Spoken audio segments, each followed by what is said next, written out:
spiritual emergency and kind of like the Hindu goddesses. So, we kind of started in more like kind of a lecture format as it is today, more didactic. But we evolved and we started doing kind of art activities, storytelling, and community building. We have a production coming up on May 6th at Stageworks on Valencia Street at 15th and Valencia, and that performance is 6 CIS women, including me, and Daniel is in it too. He's going to coordinate the music for it, and it's going to be about spiritual emergency. It's called Holding the Shadow, and it tells the story of these CIS women who have experienced mental health, I don't like to use the word mental health challenges, honestly, but who've experienced trauma and oppression and have experienced psychosis and spiritual emergency because of these things in their lives. So, I hope you can make it May 6th. If you're interested in getting on our mailing list, there's a mailing list here. Just write your name and email. And we have Will Hall's event is coming up on May 9th. Will Hall's an internationally known speaker who has a schizophrenia diagnosis. He's a facilitator, a teacher, a storyteller, and he's great. So that's going to be Monday, May 9th at 7 to 9:30. So if you want to talk to me about it, sign up on the mailing list. We also have a Facebook for those of you who use Facebook. So I just want to really thank Michael Cornwall for coming in today. Michael is an amazing presenter, amazing clinical psychologist. He graduated from CIIS with a PhD. We are so glad he is returning to CIIS to speak, and I'll let Michael take it over. Thank you very much, Allison. Thank you for your leadership that made this whole series for the last few years happen here. And I hope everyone will look at your article. I think you have a couple articles on madinamerica.com. The work you've done on intergenerational trauma, I think, is super valuable for us all to look at. And you just had an interview with Will Hall on Madness Radio, which is another huge resource. So you brought a lot to CIS that wasn't here when I was here about 15 years ago. Less CIS, but it's always an evolution, isn't it?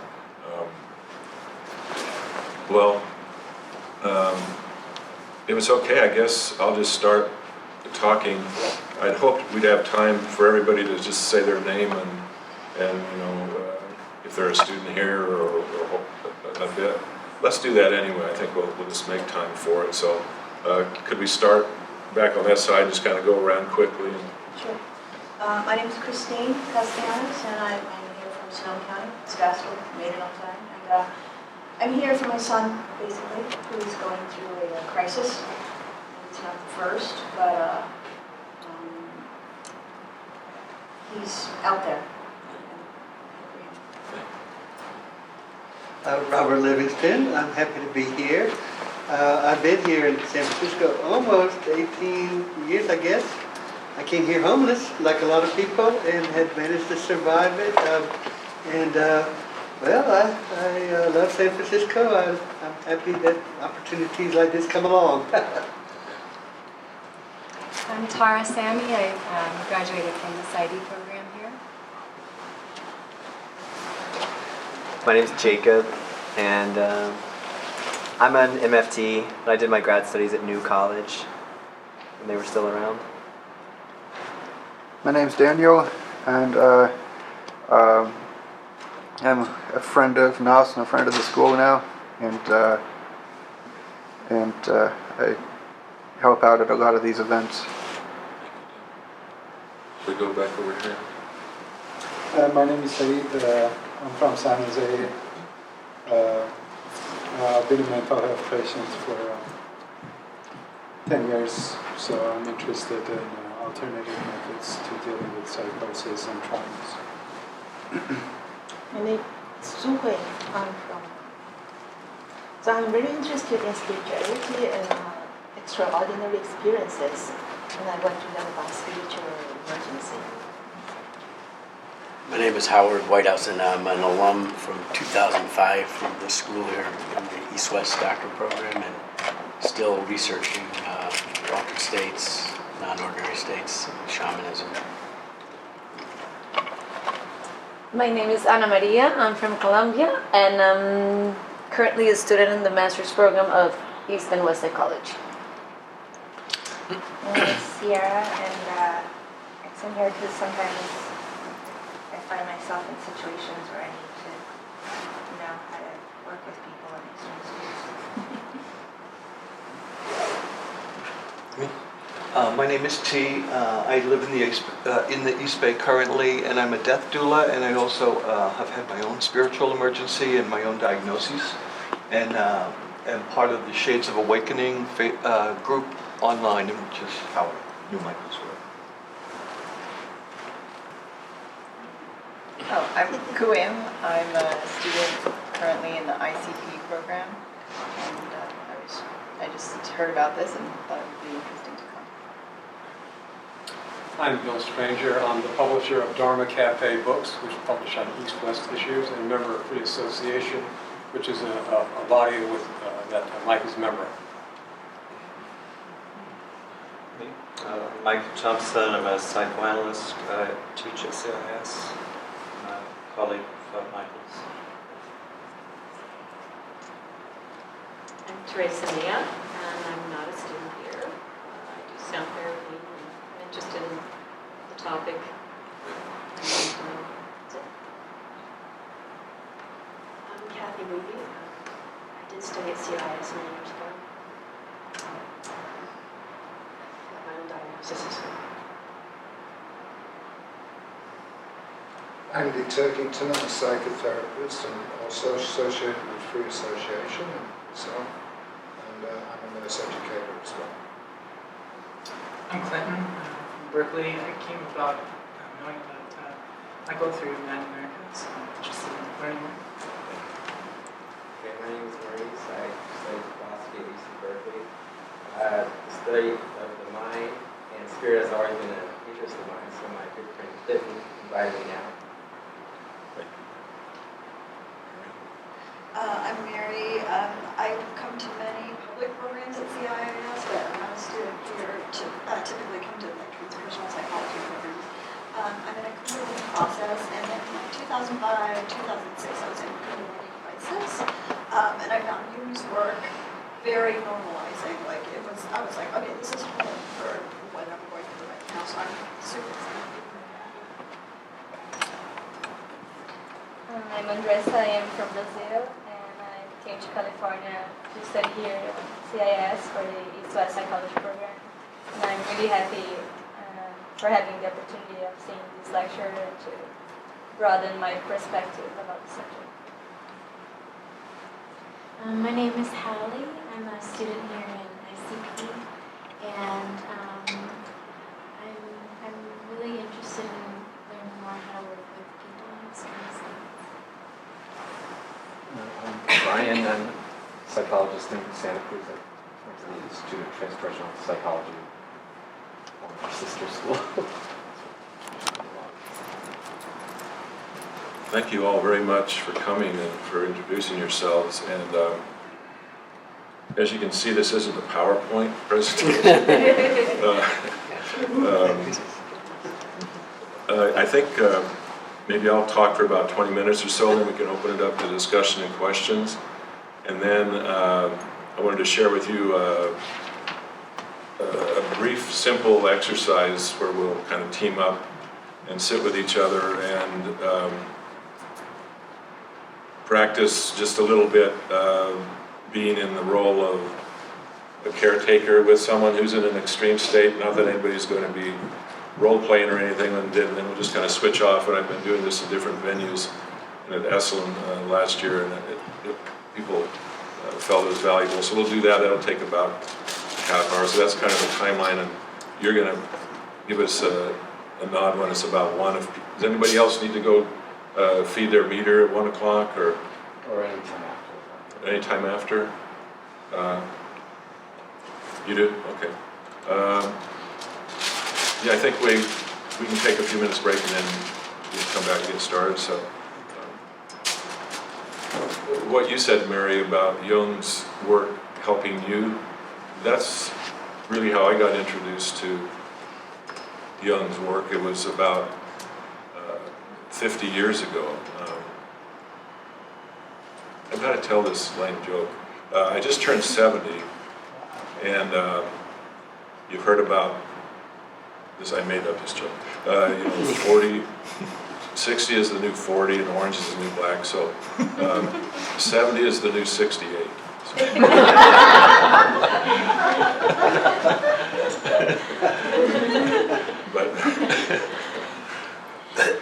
But when we're in these altered states or extreme states, for some of us, time stands still, and it can be in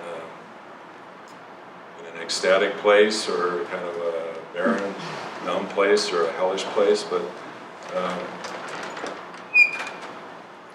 yeah, about 50 years ago, I'll just kind of tell a little bit about some of my story starting then, and then how I got involved with John Perry and this work in the Bay Area. So it'll be kind of a flowing narrative. Hopefully it'll make some sense. I was up in Idaho, was going to be a medical doctor, was in a pre-med program, and was struggling with the whole social world then of Vietnam War, and going to that or not, or getting the deferment, or how to relate to my friends who were really wanting to go to Vietnam and fight, and I didn't want to.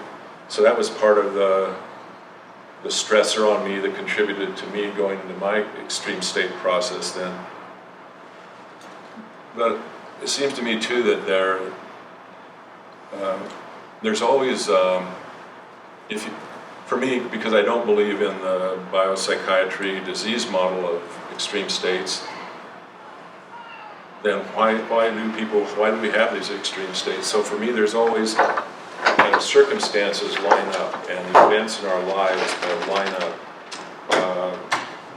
to have these fateful things happen. I still see people in extreme states every week in my office or via Skype, and for many years now, I'm kind of waiting with them to understand in some way where it gets to the point where I always kind of say to myself, oh, it makes perfect sense that this happened. The things that lined up, the stressors, the earlier things that happened or didn't happen. I think one thing that gets overlooked is some of our needs in our culture that don't get met, that I'm actually writing an article now, I'm trying to find a title for it, but it's something about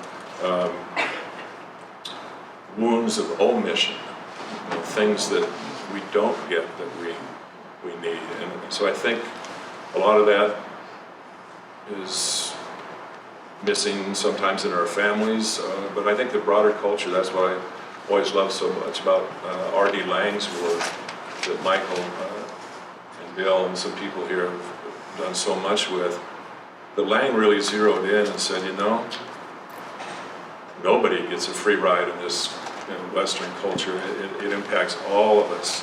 It's not just these people who become psychotic or have these extreme states. They're not really just the canaries in the coal mine. We're all affected in some way. So for me, that was part of what came into play for me, was the Vietnam War era and feeling estranged from my friends and weird. And then there's been a lot of wonderful research done in the last several years. I think John Reed, Dr. John Reed, he's in Australia now, has done some wonderful work on childhood adversity. That's the term for trauma, childhood trauma. Again, trauma, overt trauma, and then I think these wounds of omission that we have, that our parents have. We all, are struggling in this incredibly stressful environment. I think we can't underestimate that. I remember when I was at CIS back in the 90s, I think that social impact on people was kind of underestimated, or at least in the classes I was in, it wasn't taught strongly, like it's not just about your interpsychic or interpersonal world, it's this larger world that we live in that you have to go out into every day that's so difficult at times. And I think that kind of social Darwinism that we live in, there's so much pressure to happen. So as we see, unless we believe psychiatry is kind of ticking time bomb genetic neuropsychiatry disease model, so many young people, when they hit this developmental glass ceiling, I guess you could say, of young adulthood, that's when so many of us have these kind of experiences. There's, like I say, I see people every week and a half now for about 35 years.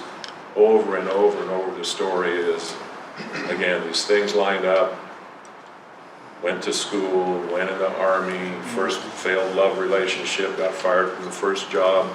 Kind of these tipping points happen. And then if you look deeper there's kind of always a backstory that adds up. So for me, part of my backstory was early childhood adversity of when I was a little boy, a toddler.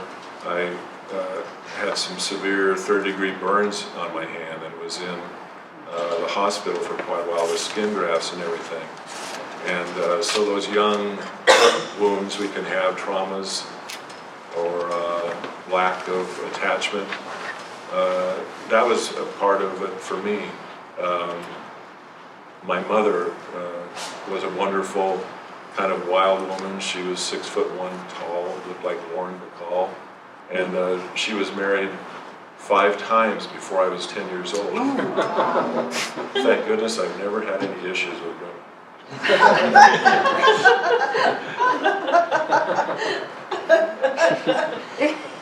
But, so those things, she was off running wild all over the country, pull up with the latest husband, and I remember one guy in a big red Cadillac with a cigar, convertible. And when I was living with my grandmother, and she'd say, "I'm here for the children, for me and my sister." And my grandmother would go, "Over my dead body." And the guy's going, "What's going on?" 5 or 6 years old. So those kind of things stick with you, Jung talks about these early personal things that happen. They form these complexes. And so there's some years of therapy goes into those. Yes. But yeah, so I was this vulnerable, I like to think sensitive, kind of anti-war guy at this point in time. And LSD was like that, Maybe just some LSD in other circumstances, again, would have been fine, but my LSD trip was in a horrendous kind of setting, where I was actually turned out in, I can't go into the details of it, but it was like, you've heard the thing, being in the wrong place at the wrong time with the wrong people. It was incredibly traumatic and dark when it happened. It's like, I couldn't have been dealt a worse situation. So very quickly I went into this just nosedive into extreme states or psychosis, whatever you want to call it, where I couldn't sleep. I mean, that's always something that we look for, right? That problem sleeping, like the unconscious is there, just kind of overwhelmingness and all the energy. Some of the people talk about their Kundalini experiences in different ways where our whole body is under incredible stress. So I started hearing voices, one voice in particular, a very menacing voice that I think, looking back on it for some years, those emotions that we feel when we're in these extreme states, I believe that they give rise to the voices, to the so-called delusions, to the imagery. I think that's one thing I got a lot from Jung and Perry too, is the importance of emotion. In fact, Perry wonderfully redefined what an archetype is to call it an affect image, that the emotion is so central. We're these emotional mammals that we don't have language, we develop language. But you see little kids from when they're out of their mother's womb, they're always expressing emotions every second, every millisecond. We're expressing their emotions, our emotions. And so the voice that came out of my turmoil, the main one was a terrifying voice. I was terrified. I'd been in this sensitive state with LSD and was really, all of a sudden the world was not the world I'd known before. There was enormous loss of innocence. And I think Lang writes about this so well, that kind of existential place we can go into where there's this feeling of isolation, dread.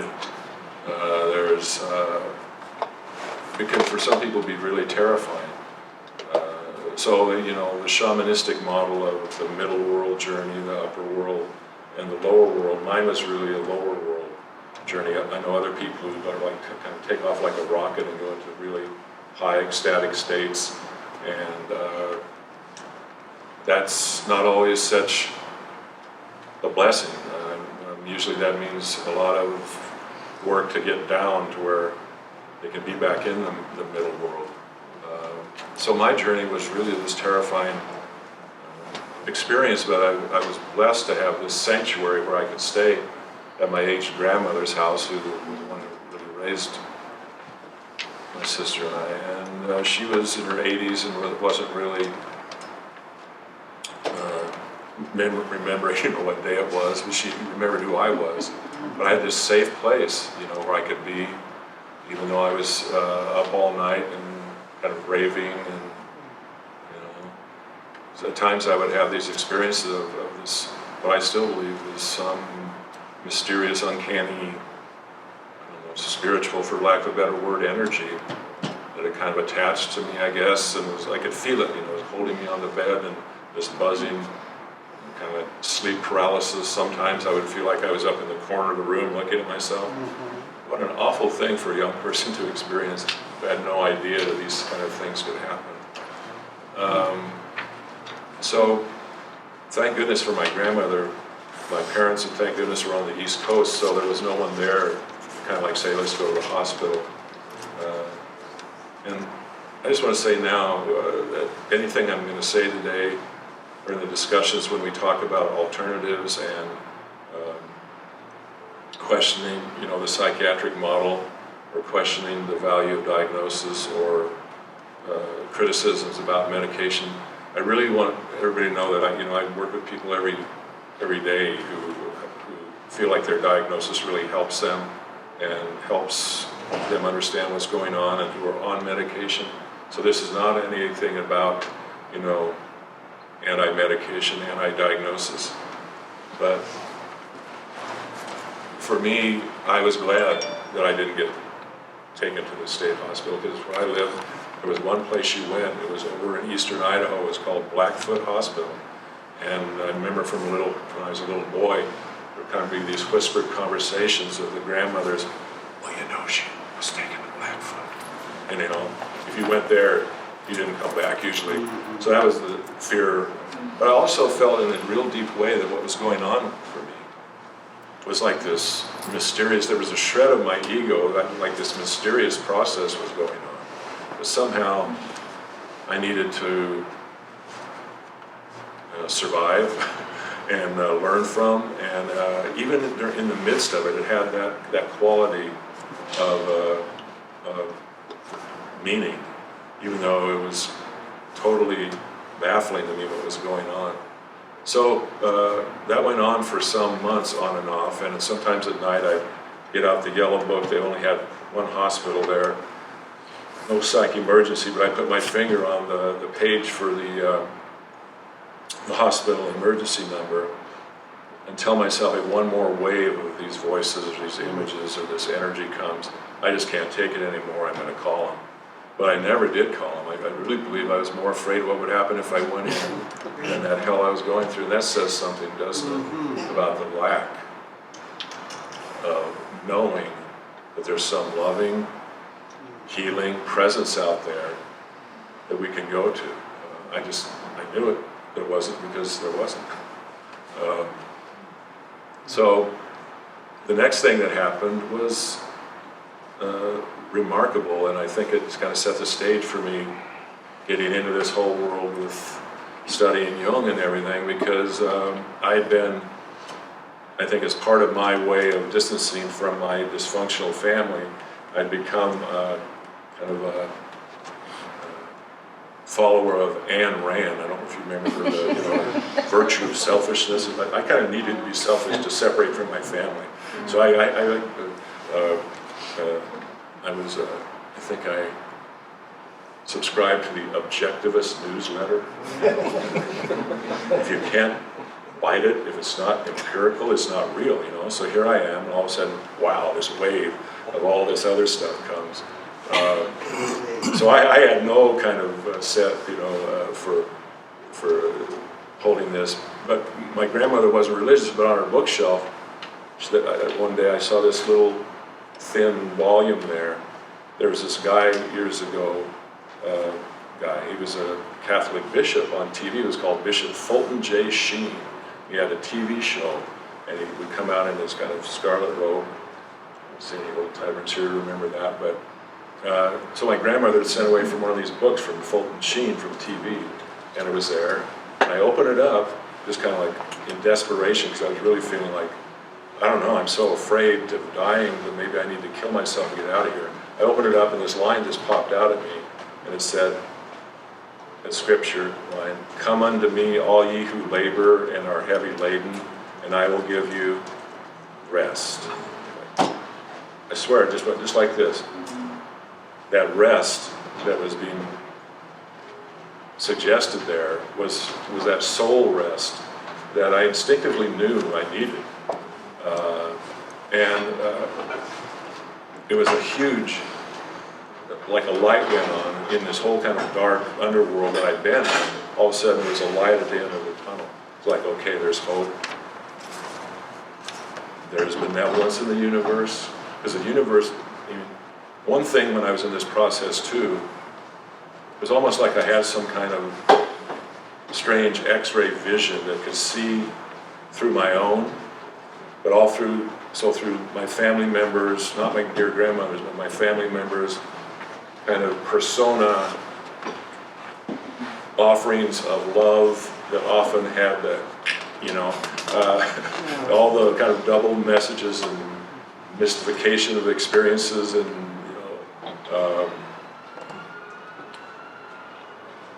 that was part of it. I could see how my family and the whole thing around go kill a commie for Christ was just like, what? Go to, anyone who's a veteran, bless you and everything, but it just didn't work for me. So everything was in question. Anyway, when that came to me, that there was this benevolence in the universe, that's changed everything for me.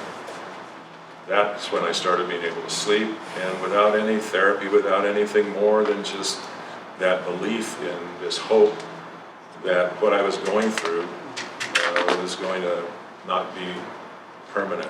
That was a huge thing. So I wanted to spend some time on that, and forgive me if I went on too long, because I think when we have these experiences and we're so isolated, and it still happens today, just because we have these wonderful programs like CIS and the Icarus Project and everything, doesn't mean that there aren't countless people out there right this minute who are totally isolated in these experiences. So it wasn't long after I had some of these days that I ended up down at the local college, and for some reason I was drawn to the collected works of Carl Jung that were in there, and as soon as I opened one of those books, I can't remember which volume it was, within a page or so, it just came to me like, this guy, he's been there, or this guy, he's talking about these powerful forces from the unconscious and the mythic drama that happens and all this. I go, wow, that's someone who knows something about what I went through, because there was a sense of just being a freak, you know, like I'd never known anyone who'd been through one of these things. And so I just started reading some of those Jung volumes, and that was a huge relief to me. I mean, I never saw a therapist for probably about a dozen years after that, and so a lot of what just kept me going was reading those books. And then I found R.D. Lang's books in there, and that was another huge support, where Lang talked about how it's almost natural that some people in our society have these experiences, given how alienating, you know, our culture can be. So that was kind of my initiation into the post-extreme state phase of my life that then ended up in about 1980 coming here to the Bay Area to go to grad school in transpersonal psychology, and meeting John Weir Perry, and working in a medication-free first episode of psychosis sanctuary, and then doing my doctoral research on Perry's diabasis house. And so let me just say a little bit about those things, and then we'll open it up for discussion.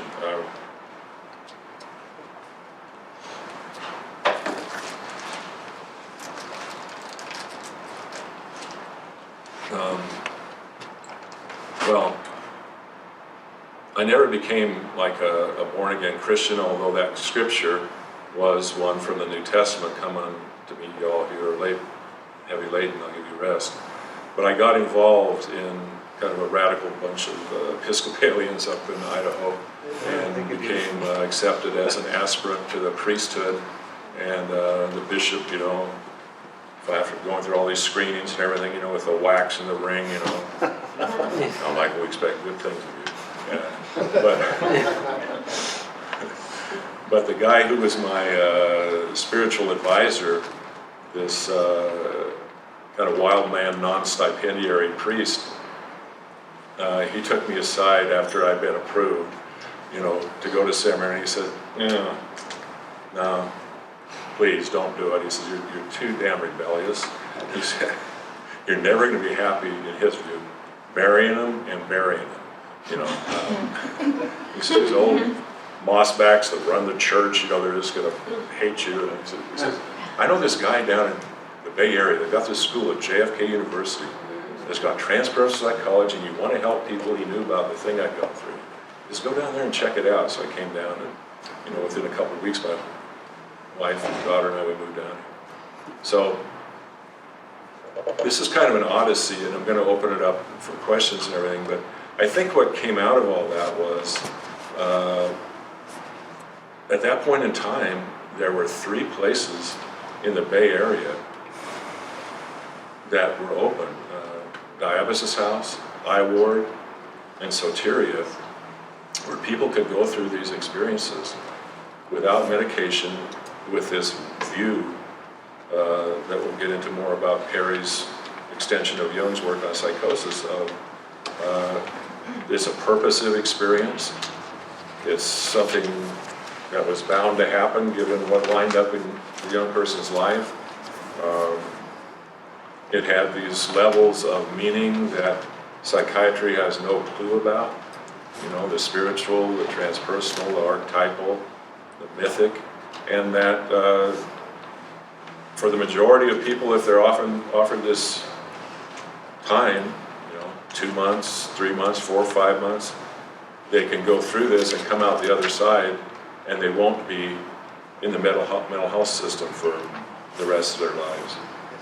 Let me just say a little bit about what set the stage for that, and this is part of what the work that Michael and Andy and Bill and I are doing. I've got a flyer here for you for a thing where Michael put together at Esalen coming up. Is some of you may have heard of the Esalen Institute down in Big Sur. I guess it's best described or known as the center, the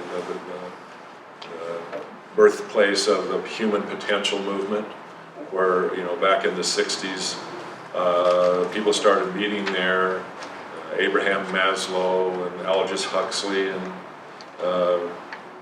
people started meeting there and coming up with these ideas about human potential and the new humanistic psychology and even transpersonal psychology. Well, the two co-founders of Esalen, Michael Murphy, whose family owned that land, and Dick Price, Richard Price, they were young men who met back there in the late 50s, early 60s, and Richard Price had been through his own ordeal of being hospitalized.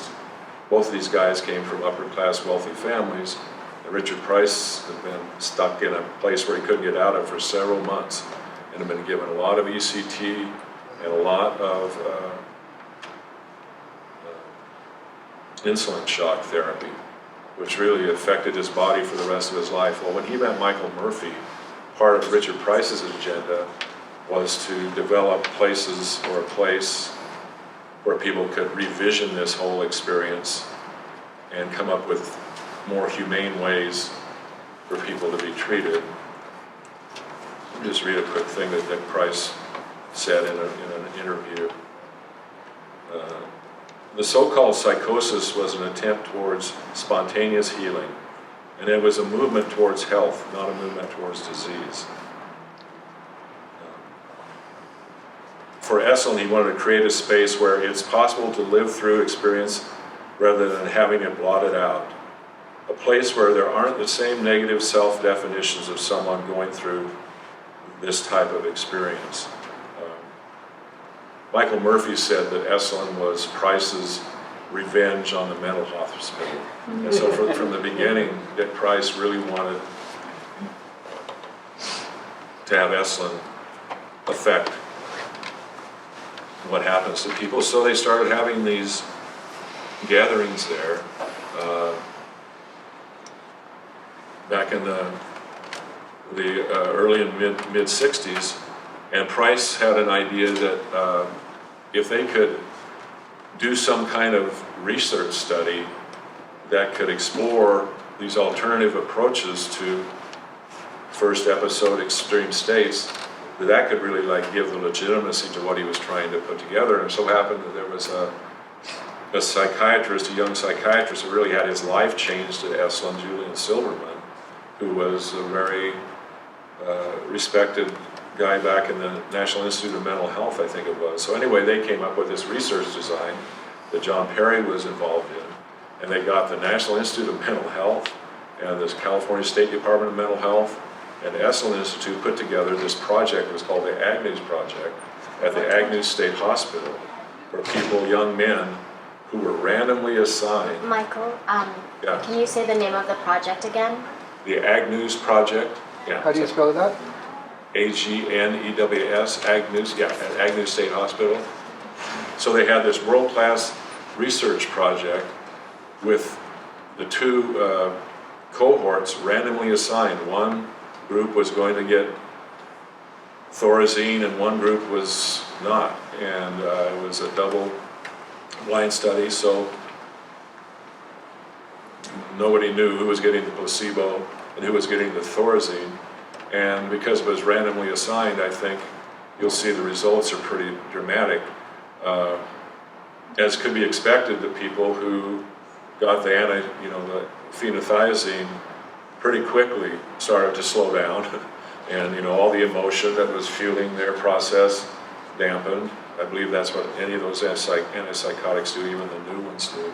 It dampens the emotion, and so that was apparent that someone, some of these guys were getting medication, but the kind of the loving milieu, this whole design that they put together based on some of the values of Esalen and the humanistic psychology values of being really with people in this different receptive way, the people who got the medication, I think, were not able to even take full advantage of that, because at 3-year follow-up, the group that didn't get the medication had a 75% lower rehospitalization rate.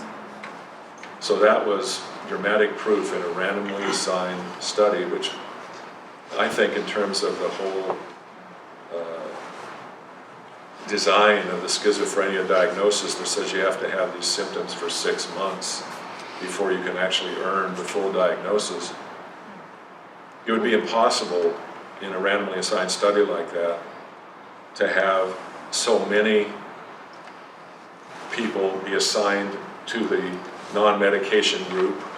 I mean, because I've heard this over the years, well, of course they never went on to earn the full schizophrenia diagnosis because they were brief reactive psychosis. See what I mean? So people would say, this study isn't really valid because all the guys who did the best got assigned there, they weren't really schizophrenic anyway.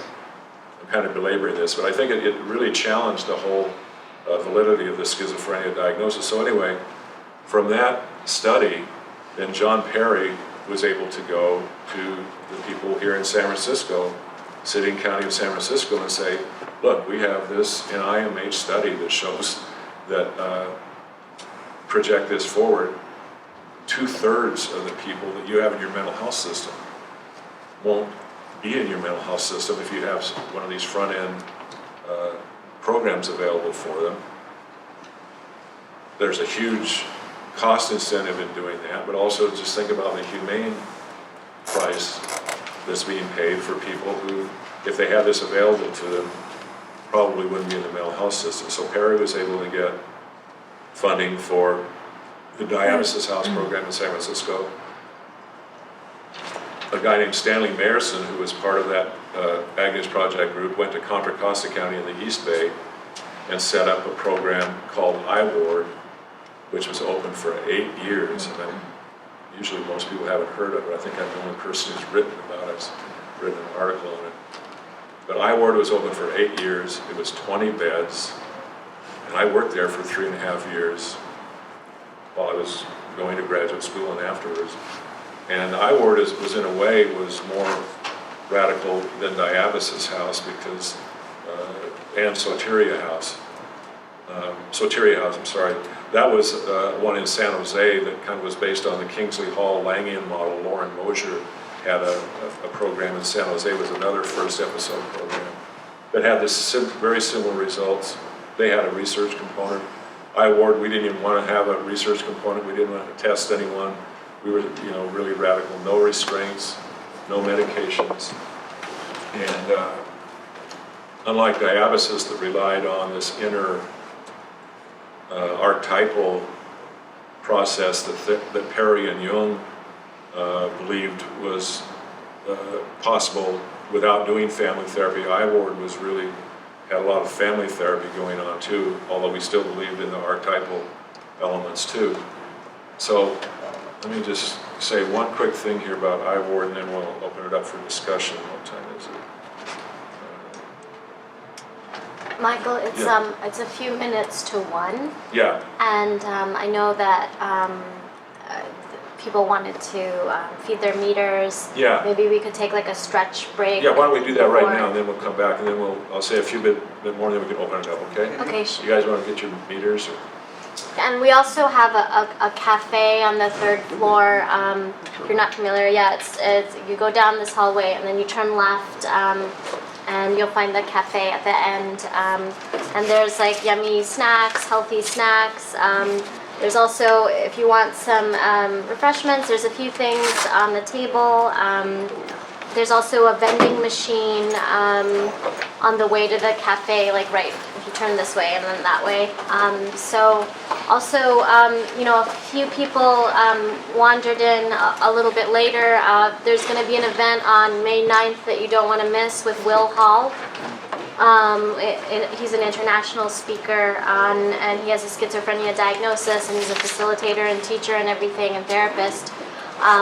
So some of you may have gotten flyers. I'm going to go print out some more flyers for those of you who missed the flyers. So maybe, Michael, how long is the break? Yeah, we're resuming at 10 after. Okay. So try and be back at 10 after. We're gonna start Okay, that. thank you. Let's pause this. Oh, is there a difference between a pause and a... I don't know. Just you happy with it in 2 tracks? Yeah, that's fine. Yeah. Make some changes, and if you don't seek out some opportunities. Yes. Hey everyone, let's get started. We have a few more people to come back in. I'm just going to go a few minutes here talking specifically about my experience on iWard and then diabasis, and then that'll kind of set the stage for us looking at, okay, we're willing to entertain, maybe there's an alternative theory and practice that might help people in extreme states. Then we'll actually kind of pair up and do this experiential exercise. It just takes a few minutes of actually kind of feeling what that's like subjectively. Because what I encountered as soon as I started working at this place, iWard, from the first day I walked in there, and there were 5 or 6 people in full, kind of blown, acute extreme state processes, was that I really needed to somehow be grounded and centered to deal with that energy. My dear friend Michael Thompson spent how many years in a house in London with people in those states? 4 years. He actually lived there, right? So I got to go home at night, not, you know, it was a blessed sanctuary, but the intensity, especially this place iWard that was geared for acute states. The Langhouse along was super intense. This guy, Stanley Marison, who formed iWard, was a real political animal. And what he did that was different than diabasis or soteria or any of these other places. He did all the political work to where the power wielders in the health services department kind of signed in blood that if anyone in Contra Costa County, which is a big county, anyone in Contra Costa County touched down in any of the portals of the mental health system and was exhibiting first or second episode psychosis, they would go directly to iWard. There were no ifs, ands, or buts about it. It was an ironclad MOU. Marison did that political work so that we got people who were in really young men, young women, who were in these extreme states where I know diabasis didn't get people like that in those kind of full-blown states. That agitated, and soteria I know didn't too. So the first person that I was assigned to help, I came to work one day on the PM shift after about 2 weeks of probation where I wasn't allowed to even interact with people to initiate it. The staff says, you know, you're on a bubble here. We're going to watch you interact with people for a couple of weeks, and if you can do the work, we'll give you the green light. If not, we're sorry. They were that dedicated to no one being in there who was not really able to be present with that energy. So I came to work one day, and the shift supervisor standing in the doorway kind of like this. It was an open ward, but solemnly going, Michael, we've decided you can do the work. Really, it was like, but it had that initiatory quality. You know? And he said, your first person is in the back day room. And I said, well, who is it? He goes, just go find out. So I walked back there, I look in, and on a table just like this one was a young woman about 22 years old, totally nude, standing on the table in a total ecstatic transport. Like she was going, heavenly, heavenly, heavenly. And I thought, oh man, what am I, you know, I felt really like incompetent. But all I know to do is just go, you know, just introduce myself or something, you know, like to St. Teresa, you know. So I got a blanket and kind of got her down off of that and into her room. And she had just come in that day. A young mother, married, with no drug reaction going on. There was a lot of things, again, lined up in her life where she had this happen. And it was so dramatic, and this is what Perry talks about, and I think that's why we could talk about this thing here today as a Neo-Jungian exploration. Because, of course, if she'd gone into the usual psychiatric ward, she'd have been immediately medicated. That whole archetypal, whatever you want to call that, process would have been stopped, and all that would have been silenced.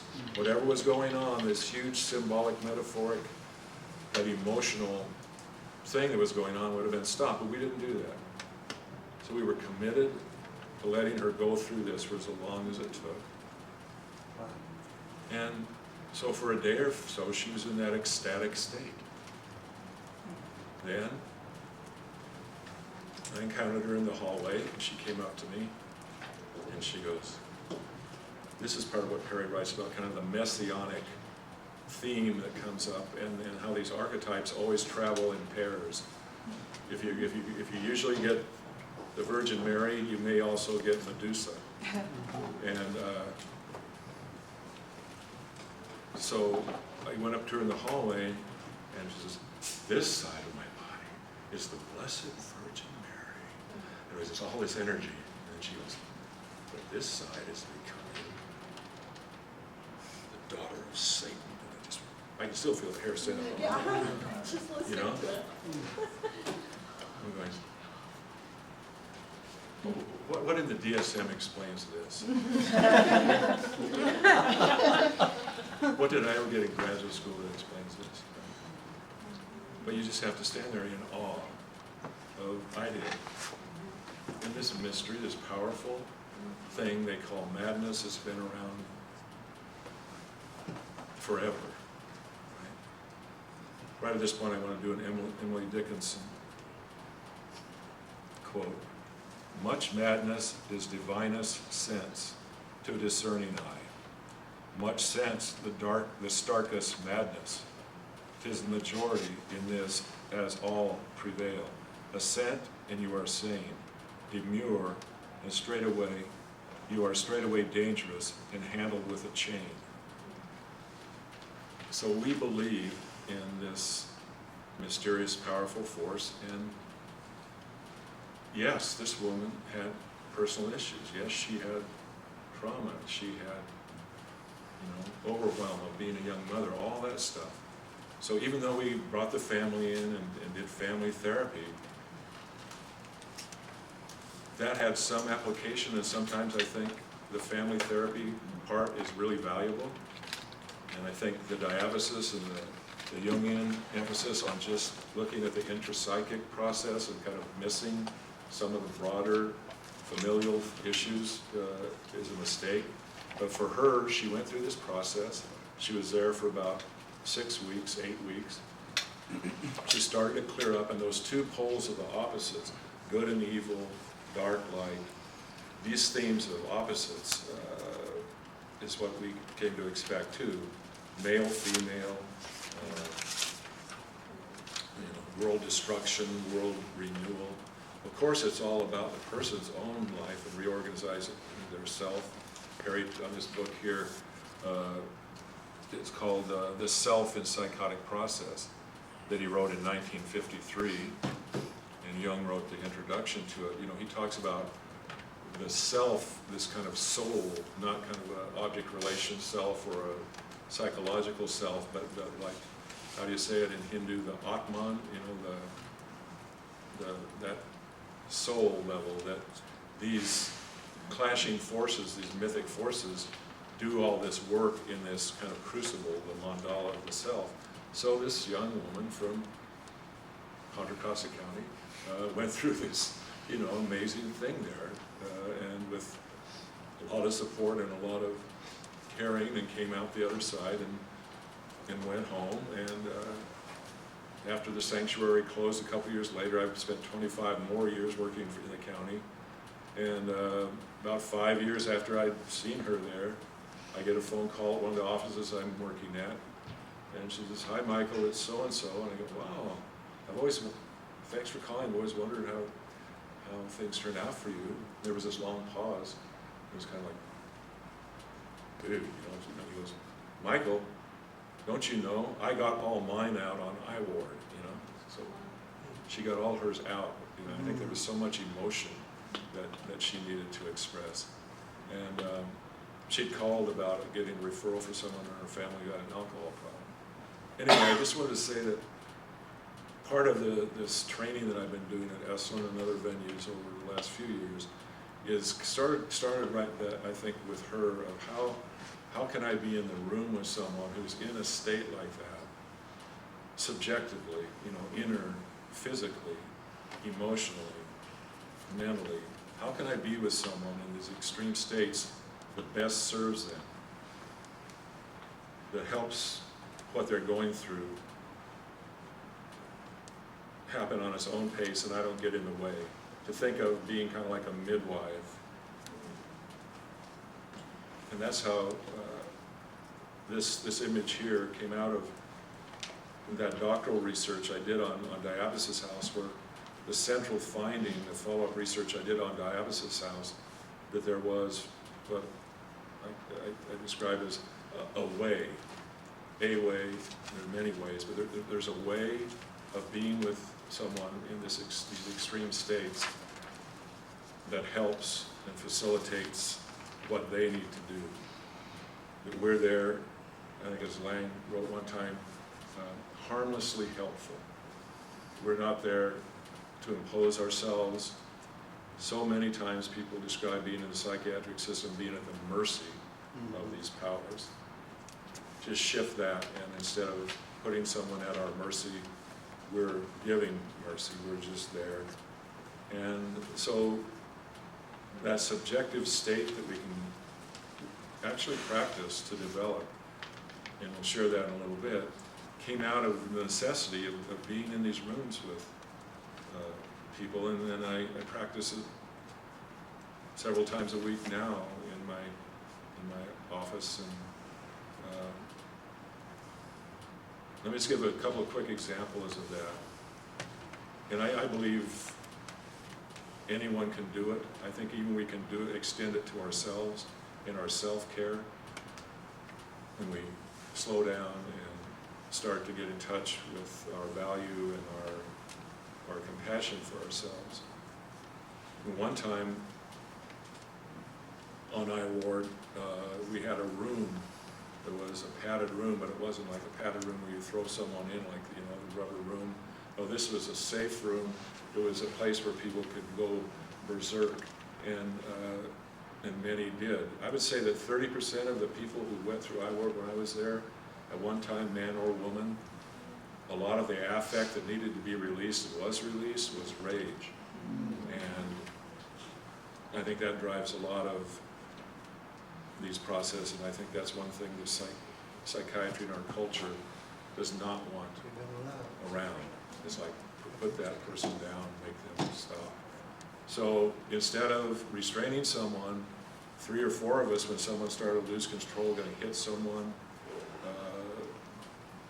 this young mother I was telling you about, I warned all the staff when she was really more into that dark side than the light side was waning. I said, just don't make a mistake and get too close in her space when she's like that, because if you can't feel the vibe, just believe me. And someone came up and go, oh, honey, you're not, this was kind of a new person. You're okay, and well, they really got bit, Yeah. Someone up could, oh, they got some hot coffee, So, but I remember being in that room with her with a couple of us when she was in a rage for an hour, screaming at the top of her lungs. What was it? I need a fucking cop. That's what she screamed over and over for an hour. I need a fucking cop, right? I'm still to this day, I don't know exactly how that fits into everything, but she needed to do that, and she did do that. So we would be in there, and sometimes we, with guys your size, and we'd be in there, 3 or 4 of us holding someone when they were completely out of control. We were willing to do that. We were willing to get banged up so that this person didn't have to go down to the other ward, J ward, where there were restraints. Yes? I just didn't hear what the person was screaming. Huh? I didn't hear what the person was screaming. She was screaming, I need a fucking cop. Cop, okay. Over and over, So maybe something happened to her where she needed the police to intervene or something. But whatever it came out then, and then instead of you know, she was out of control and physical, so we held that safe space, and I swear, and every time when we would do this, the person after a while, all that energy would get released, and then it was like a child or any of us, when you've seen kids, when they're out of control, and pretty soon they start sobbing, and they're going, and you're holding them, and then, you know, I have these, you know, big guys kind of snuggling in, they're regressed, but they needed to go through that, right? And so the staff was lovingly holding them while they went through that, and that was an incredibly valuable part of that thing we did at IWARD. And I don't think I've never read of anywhere else where they really had that feature, especially for these people in these extreme first breaks. I mean, like I said, we took everyone. So let me just say quickly, one of the times when the family therapy part that we did at IWARD was necessary, and they would have missed it at Diabas's house. One of many times, a young guy came in, about 190 pounds, athletic guy, who had taken a baseball bat and had done several $1,000s damage to his parents' home, then threw the bat down, took all his clothes off, and was going door to door, ringing the neighbors' doorbells, saying he was Jesus Christ. So they picked him up. Where did he come? IWARD. Here you go. I went and got him from psych emergency. It was 3 minutes away. Comes in there, started doing the family session. About 2 or 3 days into it, the mother breaks down the family session and says, well, I think it might have something to do about the stepfather here hitting me. Yeah. So that was something in the family therapy. I was able to work with both the parents, and actually I took the father, I think, out in the hallway and had kind of a heart-to-heart with him. I said, you know, you were lucky this time, weren't you? That baseball bat hit the furniture and not you. And he goes, yeah. I said, well, you can't lay a hand on her again, or you're going to be back in here, or he's really going to take you out. And, you know, sometimes family therapy can be, that's what do they call it, hands-on. So out of that, doing that work in that room and being with people, kind of developed this way of practicing that. So let's open it up for questions now. Then we're going to do that exercise, and then we'll have some more time. So it's 1:29, about 10 minutes worth of questions. Comments? Yeah, Mary? I have just a quick question, a bigger Okay. question. So was IWARD part of a county hospital? Yeah, I'm sorry. Yeah, it was county hospital. It was in Martinez, California, part of the county hospital grounds. It was an old one-story TB ward that it used to be up on the hills. It was a freestanding unit. And just down the hill, 50 yards, was J ward, which had a huge room with about 8 beds, steel beds with restraints. So there was this huge, IWARD was kind of a pirate ship in this traditional mental health system. Yeah. Why and how did that cease? What happened to IWARD? Yeah. Well, this is where maybe I should say a little bit about the good, the bad, and the ugly about some of these experiments. So the guy who formed IWARD, Stanley Marison, and was in about the 5th year of it there. I came in right after Stanley was fired for allegedly writing prescriptions for himself from one of the MD's pads for Ritalin and putting it up his nose. He got fired. John Weir Perry apparently got kicked out of the Young Institute about 1979 for alleged sexual indiscretions with his patients, not, I believe, psychotic patients, people in these extreme states, and then John Perry went on to lose his medical license. That was in the 90s, I think. Yeah, it was in the 90s. Carl Jung publicly had a relationship with one of his ex-patients, Tony Wolfe. And if some of you have seen the recent movie with Viggo Mortenstern playing Freud, it's called A Dangerous Method, where it recounts Jung's sexual transgressions, which I believe happened, with a former patient who had been psychotic or in extreme states. And so I don't know what to say about that other than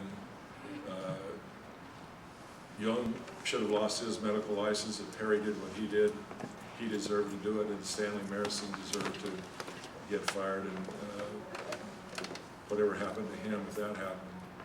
I think those kind of violations, I know, hugely impacted the fact that since those programs closed in the 1980s, there haven't been them available as they would have, because everywhere I talk about John Perry, almost someone raised their hand and says, but you know what he did, and it shows a whole shadow over Diabas's house.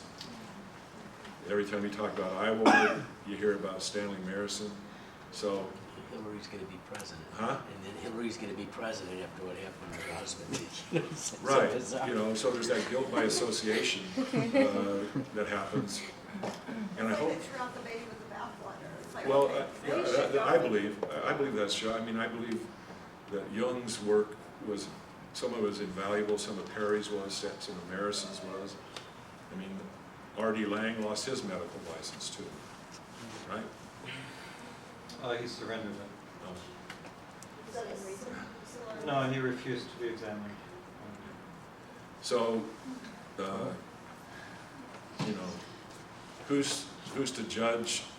All I can say is I know that in the Bay Area, Lauren Mosier was the only one who didn't mess up, and the Soteria Project is now regarded worldwide around the world in ways that I think Iward and Diabasis deserve to be and aren't. Could I just throw in a little political point here? Absolutely. Look at this from a political perspective. I've seen psychiatrists in full standing currently operating and practicing in the state of California, not too far from where I sit, who have done Can you speak up, sir, please? Pardon me? Can you speak up so everyone can hear you? A political point. I have seen psychiatrists currently practicing not too far from here who've done, and I've seen it, done far worse than any of these things that you just mentioned in terms of patients. So I just want to balance this. I mean, yeah, these guys may have, you know, fucked up, but I think the thrust of it is political rather than due to character. Because if character were the issue, there'd be a lot more people losing their licenses. well, those people should be reported. The people that are doing worse than that, they need to be reported. I've got some time on Monday, I'll do that.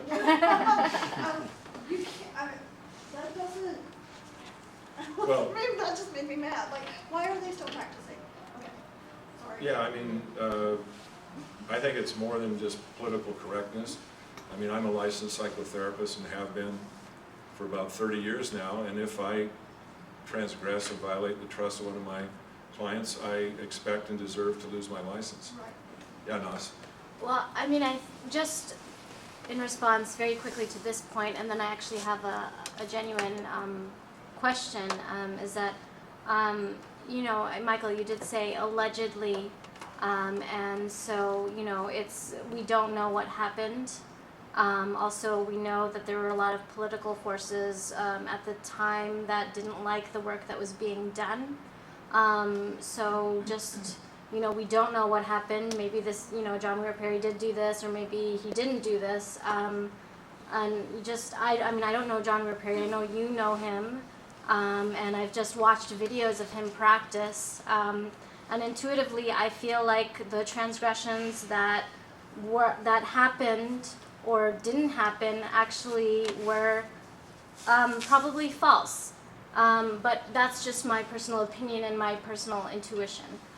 Well, let me just say, because I did know Stanley Marison personally, I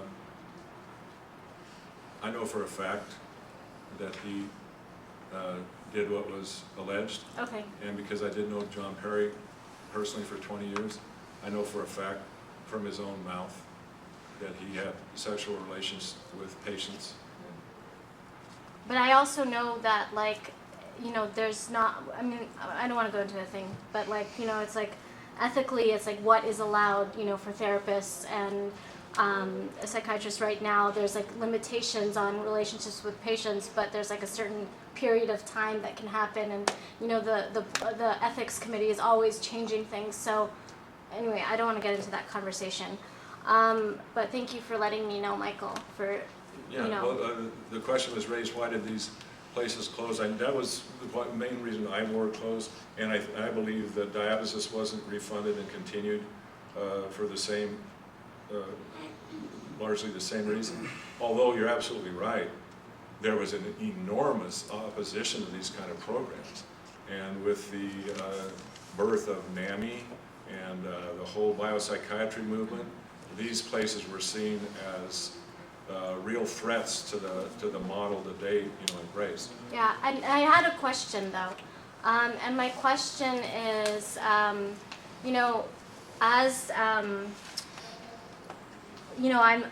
really respect the model, the I-Ward model, and I really respect the diabetes model, and I respect aspects of soteria. But my question is, are there efforts or initiatives? I know there's open dialogue too, but like there are all these kind of programs that are based in therapy models, peer support models, which I love and I have been a part of. I'm just wondering if there can be more community-based training to help people when they are in extreme state processes, because there's this program in Philadelphia, and it may be in other cities, called Mental Health First Aid. And Mental Health First Aid teaches people who are just community members, family members, people who are walking on the street, whoever. They do large-scale trainings on how to compassionately respond to someone who is in some kind of mental health, psychological, or substance abuse related crisis. And so I'm wondering, with people who are in extreme states, they're all over the city. People who are pushing shopping carts with a lot of garbage, but actually it's not garbage because they're hoarding important things for themselves to survive on the streets. And also just people who are mumbling to themselves, people who are in states of anger and are just cursing people out, and all these folks are in actual extreme states that I feel like are responses to personal and collective trauma. So, and a lot of them are veterans. So my question is, how can we promote more community, Bay Area holding of people who are obviously in extreme states and need to be treated with more compassion? And that means reaching out to the first responders and doing training with them and the paramedics and police and everything, but it also needs to be a community-based effort, in my opinion. I totally agree, and I think the wonderful work that you've been doing here at CIS and the whole peer movement. Just recently, this thing we're going to go into in about 2 minutes, I did a whole day training down with a service down in San Mateo County, about 30 people who were all peer specialists who daily were working with other peers, and we did this exact training on being with. Then Yana Jacobs and I did it up in Ukiah about a month ago with about 30 people who were in the peer training program. So whether it's open dialogue or some of these other modalities, I think that need to be able to be one-on-one with someone in an extreme state can really be valuable. So why don't we shift into that now? I just want to make a point, Mike, before we leave this, because I think this is a really important point. I disagree with you about why these places closed down. I don't know about I-Ward, but dialysis closed down in the 70s. John Perry didn't get outed until the 90s. So that had nothing to do with any scandal. And Soteria, I was around when Soteria folded. It was lack of funding. The culture just completely turned against this model. And it was around the same time that they turned against the whole hippie era. They made laws that no more than 6 people who were unrelated could live in the same household, and I think those laws are still in place. So there was a turn against this whole counterculture, open, loosey-goosey, laissez-faire attitude about dealing with mental illness, which was epitomized by diabetes, I ward, Satyria, and all the funding just completely dried up in the early 80s. That's why these places closed down. It wasn't because of a scandal. Well, That was Proposition 13, right? Well, but it was money. It was both money and just attitudes that this is too scary. You know what you guys are doing. We need to really close it down. Diabetes closed in 1979. I met John Perry in 1980 and started an analysis with him. And in my first meeting with John Weir Perry, I said, "Is diabetes going to be open again?" He says, "I don't know." And I said, "Well, I heard you just got expelled from the Jung Institute, John." No, that happened in the 90s, Michael. I was there when it happened. Well, that was not in 79. Excuse me, I was there in 1980 in a room in office with John Weir Perry, and I said, I heard you just got expelled from the Jung Institute, not losing his license. No, He you lost. didn't. That did not happen. That did not. I said, he said, "Michael, is that going to be a problem with you that I'm no longer with the Jung Institute?" And I said, "No, if I wanted purity, I would have gone to a priest," being a wise ass. We both laughed. And he said, "Well," he said, they had me before the tribunal of the Jung Institute. This was in 1980. Diabetes closed in 1979. And he said, "I would not recant. I feel like I did nothing wrong." So let's talk about that later, the timeline. I want to move into this exercise. What, Danny? I just wanted to point out, like, you know, like a very insightful quote into the nature of the country. But Oren Kerr is quoted as saying, "If I understand the history correctly, in the late 1990s, the president was impeached for lying about a sexual affair by a House of Representatives led by a man who was also hiding a sexual affair, who was supposed to be replaced by another congressman who stepped down when forced to reveal that he too was having a sexual affair, which led to the election of a new Speaker of the House who has now been indicted for lying about payments covering up his sexual contact with a boy." Okay. Let me just say, I take it as a sacred trust where there's a man or woman sitting in front of me, that there be no sexual boundary violations. Right. And people who have been violated by their therapists or their medical professionals suffer. So, Like, can I just say one really quick thing? We need It's to just, go. you know, I know we need to go, but like, there is this culture of believing that therapists sleep with their clients. It's in like TV, it's in like dramas, it's in the movies, and it's really hard on therapists. I'm a practicing MFT trainee, because I hear my colleagues talk about clients, and like they have this embedded belief, some of them, that like, oh, well, eventually my therapist will sleep with me, you know, because, no, it's true. And it's very painful as a practicing clinician who is going towards licensure and going towards, you know, bigger things, like that people have this view that, well, you know, therapists are cool, and then, like, you know, eventually they'll sleep with us, you know. So that's all I wanted to say. So how about now, everybody team up with someone, kind of turn your chairs to face each other. We're going to do this exercise. It just takes about 10 minutes, and then we'll talk a little bit. Just turn and face the partner.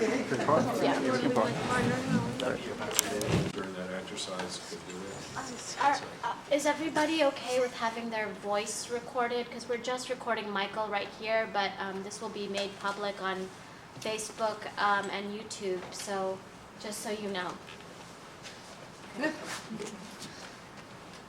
We're going to do the management in Santa Cruz County Department of Mental Health here on this. Anybody could hear it. It's on the internet. If somebody doesn't want to, we can just turn it off. Sure, we can and do turn that it back too. on. Yeah. Okay. Does somebody want to say anything now about what that was like for them? I feel like I was all those things. I was all those things. You know, I felt all three of them were true when I said it. And I got the layers. I got the different layers of, they were all true, parts of it. When you were expressing. Yeah. That's true. I noticed that the words alone, when said sort of in a neutral way, but without a particular tone or facial expression, didn't impact me in the way that I would expect, you know, sitting face to face with someone hearing that. So I think all the rest of that is something that I really, when I feel that with someone, makes it harder to sit with, or brings up more, you know, like there's something I want to do. So there was something about the neutrality that really made a big difference. Yeah. Well, I thought it was interesting. I guess maybe, I don't know if I say this right, the archetypal idea that the therapist and the patient are really so much similar that really when you get down to the nitty-gritty of the brass tacks of what we're all about as human beings, is we all have to confront these emotions. And I was dying the whole time to say, you're not alone. you shouldn't, you know, you're not the only one who's afraid. You're not the only one who's angry. I felt when we did the exercise, initially when you had us go through the relaxation, you know, I really kind of got in my body, in my breath. And when we did it, I just felt this kind of heart space relax and open up. And I felt I was pretty neutral in taking his words in. And when it was my turn, because I was so open, it became very emotional. And just I could feel it too. because I think what he's saying is so true, that it is such a universality that we feel those things, you know, angry and it's so simple, afraid but who and ever expresses alone. it? It's so simple. It was so simple, but very powerful. Thank you. When I was in the role of the caretaker, I was kind of paying attention to the like subtle energy differences on each phrase, and I think, well, what I'm connecting it with is I have been counseling people who have like intense rage recently, but just because there was so much space in between, I noticed like with the I'm angry phrase, I felt like a guarding, and then with the other ones, there was more of a like energetic connecting.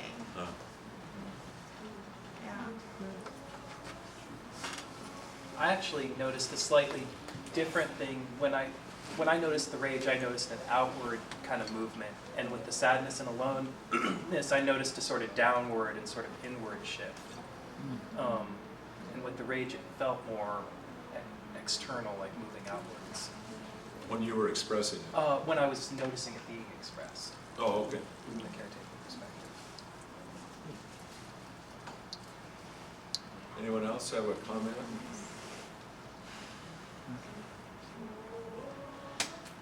It felt really connective, and I guess I'm thinking that usually like we don't just say explicitly how we're feeling, like we'll act on it, and especially if, you know, someone else is feeling anger, then we might feel scared, but to just hear someone say like I feel really angry, it's almost like this inviting kind of thing, like can you help me with this, so it's not like as threatening. So yeah, it was very powerful and connecting. I think that it all comes down to fear. So it's this vulnerable state where this person is at now, but through which I have been many times. So it's all, I'm scared, I'm scared, I'm scared. In a way, those three are really, I'm scared. And so compassion, yes, I guess it's the huge goal to work on this compassion towards oneself and towards the other, and understanding that we're under all this huge umbrella of love and fear, and we're just scared of not understanding what's happening, no?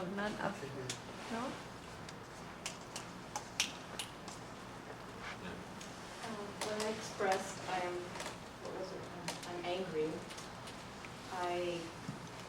it felt good to be heard. I felt heard, but I also felt all the time I wasn't heard, and that touched the fear and the other emotions. But I also got in touch with how hard it is for people to hear I'm angry. I'm angry. No, I'm not scared. I'm angry, you know. That is very hard to hear. So we'll turn it into something else. Anger is difficult for a society to deal with. Then when I was on the other end, listening, I could hear you, and because it's a classroom exercise, I found myself hearing it as a ringing in the room where I heard everybody's angers. And then I heard the social anger. And then I heard Donald Trump's voters, you know, angry, I'm angry. And all that emotion that's in the country right now with this election. So that was very interesting. It's Nas, and then Yeah, I mean, I hear what you're saying about it being hard for people to hear anger on like this kind of personal level, and then there's Donald Trump's anger, and people are like, yeah, well, not the right people, but you know, whatever. But like, so like, I know this gentleman here was, if you don't mind me referencing your comment, like, I feel the same way about kind of emotions having like forward and like outward and inward kind of energy. You know, I feel like when I say I'm feeling lonely, my energy goes like whoop, and then like that person actually feels like they're distance. And then when I say I'm feeling angry, actually I feel like I'm can kind of explode my energy or whatever you want to call it. I mean, I call it subtle energy sometimes, but explode this forward. But you know, like with anger, I think that what happens often is when someone is angry and a person doesn't relate to them or can't understand why they're angry, or doesn't have compassion for that person, what can happen is like, you know, that like they're like, I'm angry, and then so the anger starts floating and it touches everybody. And then everybody kind of reacts to it in a different way based on the context. So when, you know, if I say like, I'm angry, like, you know, Daniel doesn't care because we're partners, but like, well, he does care, but like, you know, but it might activate someone else in a way internally where it's like either they get really defensive and they're like, oh my God, this person's angry, I need to run away from this person, or they get defensive, like, what do you mean you're angry? Like, I'm angry too, or like, I'm angry at you, or I'm angry at, well, like, what's wrong with me that you're angry at me? So it's like, it can really elicit a lot of different reactions, and I think it's important to pay attention to the subtle energetics of it, because as people who go through spiritual emergency processes, as people who've been diagnosed with bipolar and schizophrenia and things like that, I feel like we do actually have like an access to subtle energy fields in a way that most people don't. And there's like a reason why, but I'm not going to go into like why I think that. But it's just like using those fields and like being in tune with them, I think is really important, and opening up people who don't necessarily have access to them right away to kind of start feeling the fields is so important for our human growth, and so important for our being able to express love, and so important for us to, I'm like on my little soapbox here, but so important for us to like start reconnecting with ourselves and others and our souls, and you know, like the human consciousness of kindness and compassion and forwardness and, or you know, just, and beauty and creativity. I've noticed this in this exercise and also just in life that when someone expresses sadness, sometimes my immediate reaction is to almost want to smile, and I think that that comes from being around people who were depressed and wanting to try and cheer them up. But I know that it feels, and it doesn't always happen to me, but there is a I mean, it sometimes happens to me that I feel like this very different response. I just noticed it in this. I was just thinking, it was coming up with a couple of people talking about that in one sense you call it hypersensitivity, you know, and in the other sense, you say bad ego boundary, you know, and it's so, it's such an ambivalent thing that no wonder people get crazy, you know, I mean, you know, you just, you know, so, you know, it's not clear in the culture, you know, is it good to be sensitive, or is it, you know, well, you know, if you're walking down a street in an urban center, probably you have to be a little bit more, you know, it's all context driven. And also, I think that to hold that space, you need a lot of training, because in this society and in this culture, we're used to say, yeah, I'm fine, even though we're scared, we're sad, so when we're always hearing like, yeah, we're fine, and we always saying, yeah, we're fine, although we're having all these difficult emotions that we're dealing with. So actually hearing it is like, oh my God, what do you mean? You were supposed to say you're fine, in a way, no? So it's like, oh shit, he's scared, okay. Now what do I do? You know what I mean? So it's like not knowing what to do with your own emotions and accepting, okay, I'm scared. Because it's like a I'm fine sort of bubble that we're in. So. I've often found for myself and seen, you know, with others that like a lot of times the life-to-life bond of just being heard is is what calms a person down. It's like I don't even think it's a professional kind of thing necessarily. It's like it's the most natural human relationship when somebody is left in a conversation, often left field, and is not allowed to complete, you know, just eye to eye, like, this is what I'm going through, this is how I'm feeling, and the other person just accepts it as it is without offering suggestions on how to change it. It's like it's amazing how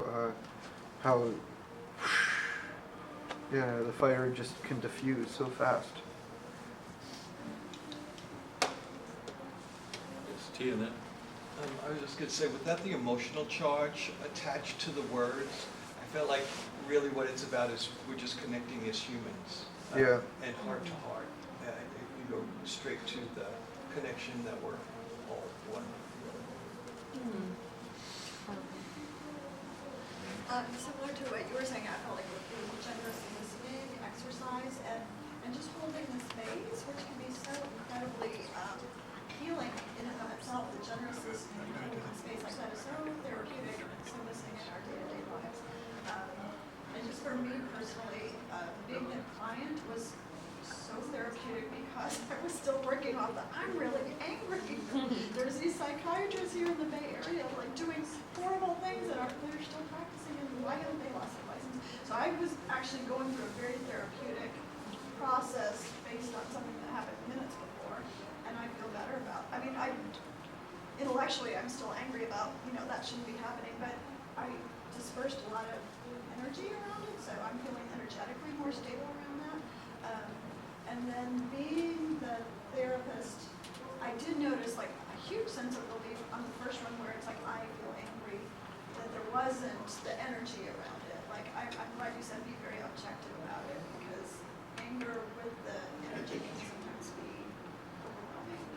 And then the other two I definitely felt more of a, and someone had mentioned like I felt this guarding thing, and then the other two I felt like guard completely came down.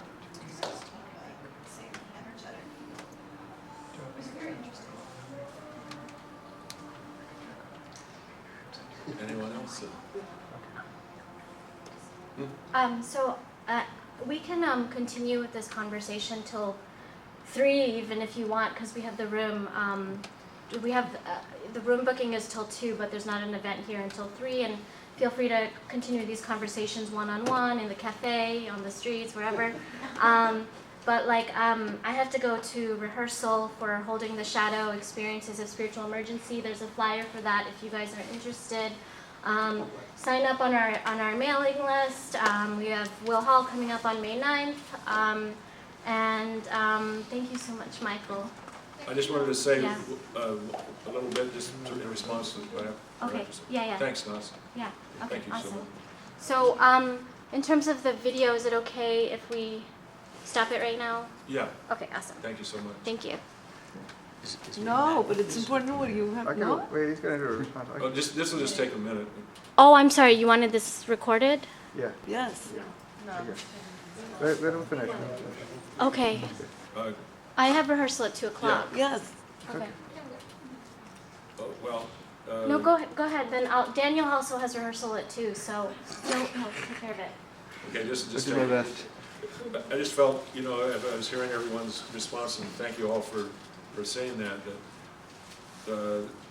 you're right, you don't have to be a professional or anything like that to try and tune in these ways. I think that kind of subjectively, physically, and from the heart and mentally. And just, I just wanted to share something that happened a couple weeks ago that was quite remarkable when I was trying to practice this. And it's always, it takes intention for me to do that, to kind of do those changes internally and kind of get in that mode. And I was with this person I'd met for the first time who'd been in an extreme state process for months and hadn't spoken a complete sentence in several months. And I was across from this person and I was doing that exercise just kind of like what you were doing, trying to be there and be present and not start with the 20 questions, how long you been, you know, I just was there.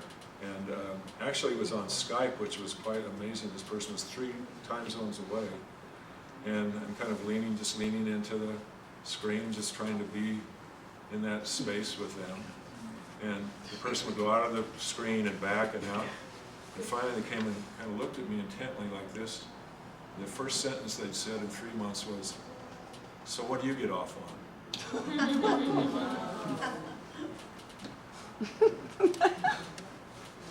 And then we started a conversation. And his mother came on later and she goes, "That's the first thing he said in 3 months, the first sentence he said in 3 months." So it's that simple. I think when we just really are present and non-threatening, just receiving it. And, what did you say to him, Mike? I edited the first thing that crossed my mind appropriately. But I said, the truth, I really love being out in nature and by the river and under the sky, kind of like there's a sensual world out there. I wasn't intentionally doing that, but I said, I love nature. I love being out in nature and the river and everything. And then we started. It wasn't a real conversation, and we started conversing. And I got a note from the parents the next day. Well, now he's up talking nonstop and running around the house naked. So, but it's been about 2 or 3 weeks, and I do this a couple times a week. And we had an interesting conversation on the 3 Coen brother movies recently, and he brought his guitar out. So it's kind of like if we open ourselves to their inner world, they're in this dream, then that can happen. So I just wanted to share that because I thought it was just, yeah, I think any of us can do that when we do that, when we open ourselves in that way. So thank you all very much for coming. Michael, are you going to stick around, please?